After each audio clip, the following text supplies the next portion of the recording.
যুবক আল্লাহর কোরআন বিজয়ের স্বপ্নে বিভোর, রাজপথে আল্লাহর কোরআনের পতাকা উড্ডীন করার জন্য স্লোগানে মুখরিত করছে।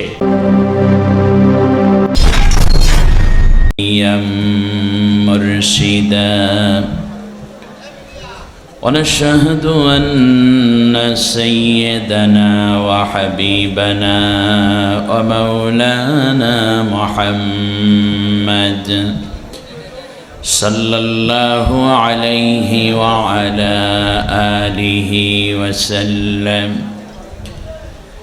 الذي أرسله بالحق بشيرا ونذيرا وداعيا إلى الله بإذنه وسراجا منيرا فقد قال الله تبارك وتعالى في شان حبيبه مخبرا وآمرا أعوذ بالله من الشيطان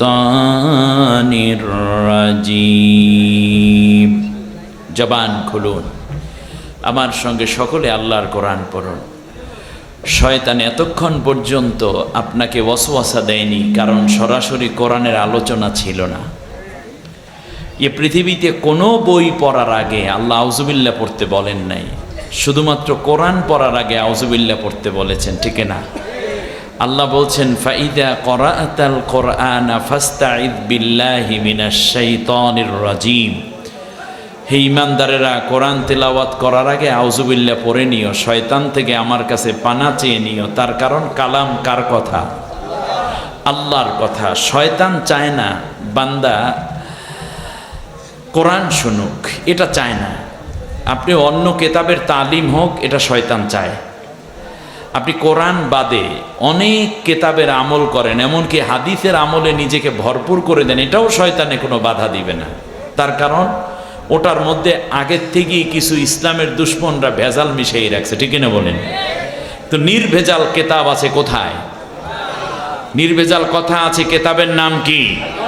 কোরআন। এই নির্ভেজাল কেতাব থেকে যে কথাটা নেওয়া হয় সেটা হলো নির্ভেজাল এলেম। নির্ভেজাল এলেম।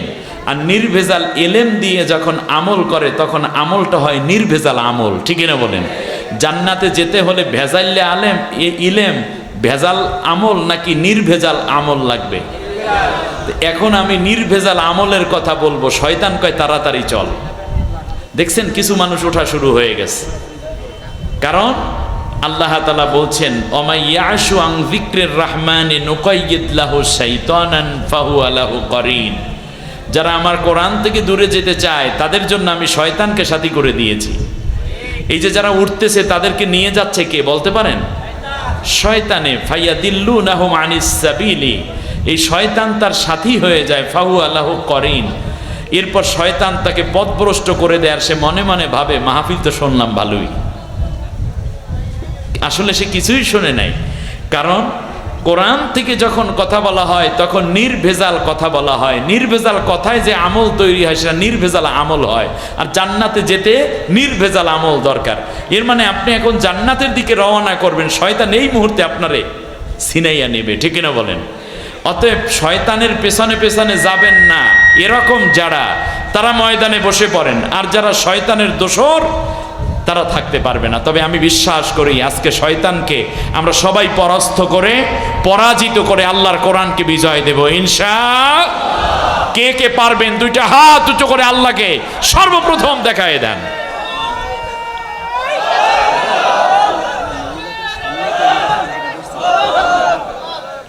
আলহামদুলিল্লাহ, আল্লাহ আমাদের কবুল করুন, বলেন আমিন।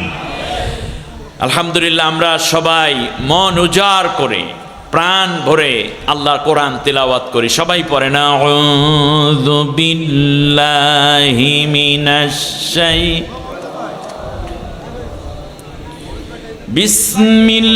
বিসমিল্লাহির রাহমানির রাহিম।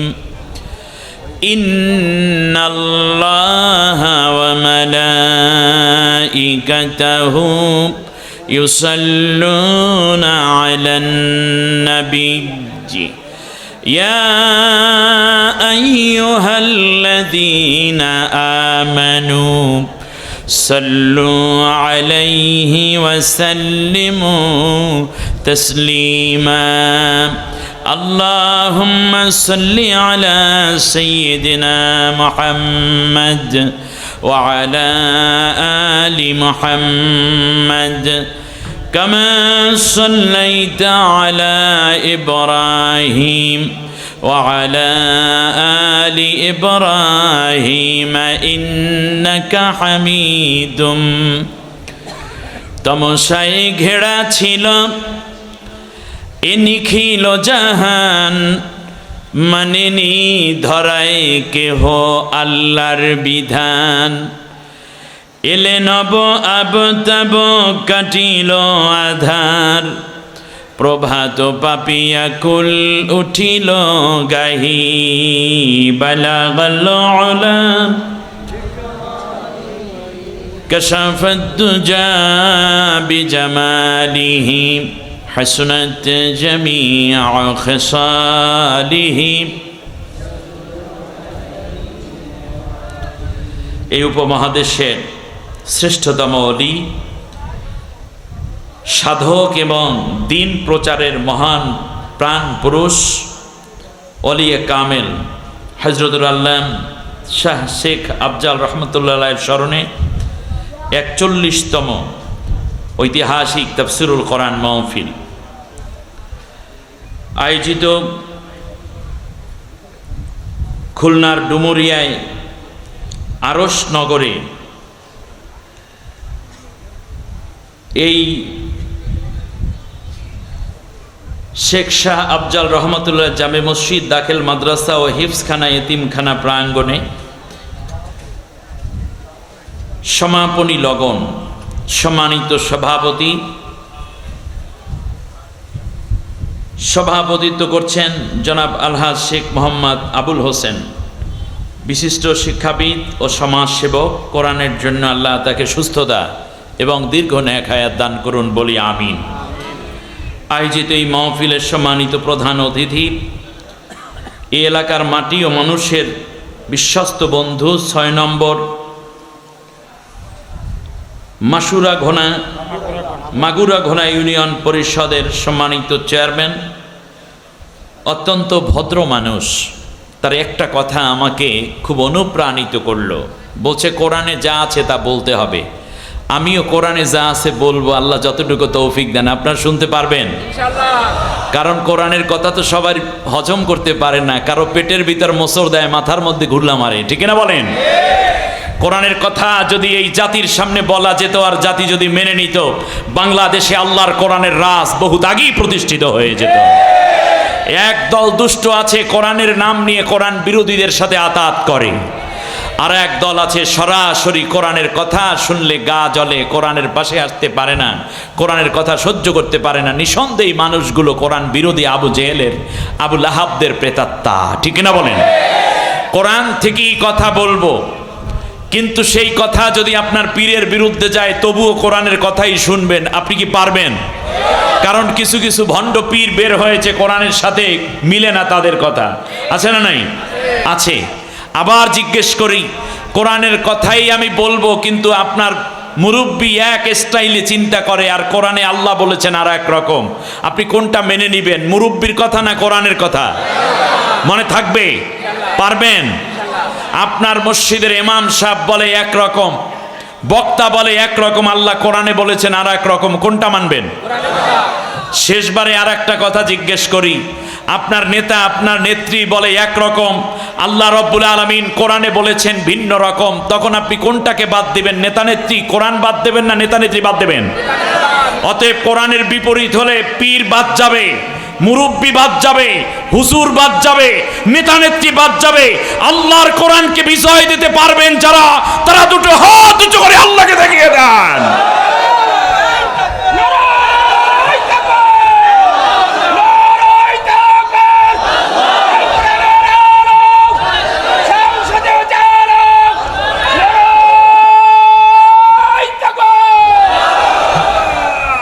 আল্লাহ কবুল করুন, বলি আমিন।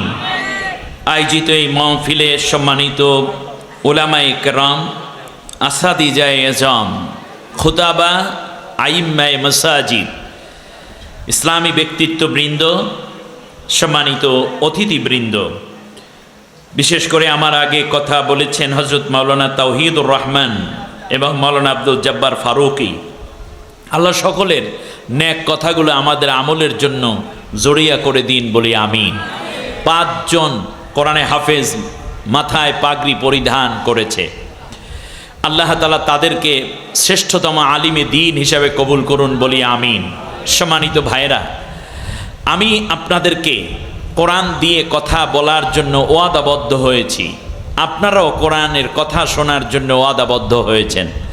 পর্দার আড়ালে মা বোন রয়েছেন, আমার সামনে মুরব্বী বাবাজিরা, প্রাণ প্রিয় কলিজার টুকরা যুবক ভাইয়েরা। আজকে হাজার রকমের ষড়যন্ত্র হয়েছে যুবকদের বিরুদ্ধে। একদল যুবক আল্লাহর কোরআনের দিকে ডাকে, আর একদল যুবক ডাকে অস্ত্রের দিকে, মাদক এবং সন্ত্রাসের দিকে। একদল যুবক যাচ্ছে মাহফিলের দিকে, আর একদল যুবক যাচ্ছে নারীদেরকে ইজ্জত লুণ্ঠন, ধর্ষণ, জেনা, ব্যভিচার করার জন্য। একদল যুবকের হাতে অস্ত্র তুলে দেয়া হয়েছে, আর একদল যুবকের হাতে কোরআন তুলে দেয়া হয়েছে।